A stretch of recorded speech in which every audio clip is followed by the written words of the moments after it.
Friends, good evening. তো তোমরা সবাই কেমন আছো? এখন আমি আছি বাবার বাড়িতে। তো আমি আর বোন আছি একা।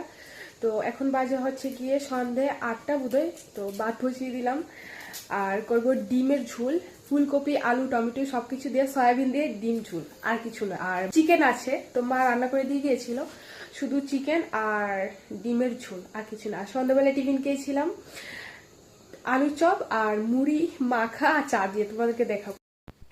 এই যে সন্ধ্যের টিফিন, চা আর মুড়ি মাখা, টমেটো দিয়ে পেঁয়াজ দিয়ে আদা রসুন সবকিছু দিয়ে মুড়ি মাখা।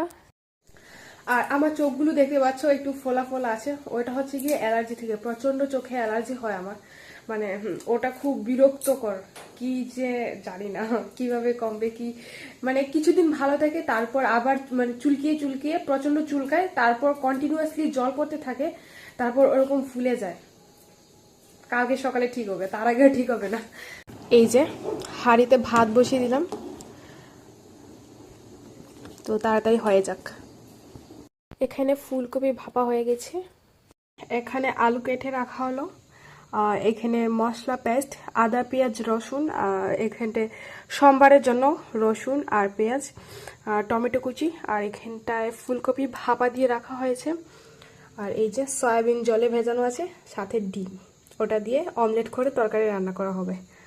এখানটায় আলু ফুলকপি হালকা ভেজে নিলাম, আর সয়াবিনটা একটু হালকা ভেজে নিচ্ছি, নাহলে একটা কাঁচা গন্ধ করবে। এখানে আমার ডিমের ঝোল কমপ্লিট হয়ে গেছে। লাইফে ফার্স্ট টাইম ফুলকপি দিয়ে ডিমের ঝোল করলাম, তো খেয়ে দেখি কিরকম হলো। এখন বাজে রাত 11টা 25। এই মাত্র আমরা ডিনার সেরে আসলাম। ফুলকপি দিয়ে ডিমের ঝোলটা না অনেক ভালো হয়েছে, তোমরা একবার ট্রাই করতে পারো। মানে লিটারেলি আমার খুব ভালো লেগেছে, আমি নিজে করেছি তাই বলে নয়, আমার অনেক ভালো লেগেছে। আমার বোনও বললো কি ওর তো খুব ভালো লেগেছে, তো আমারও খুব ভালো লেগেছে। তোমরা একবার ট্রাই করতে পারো ফুলকপি দিয়ে ডিমের ঝোল। তো এখন টাটা, গুড নাইট।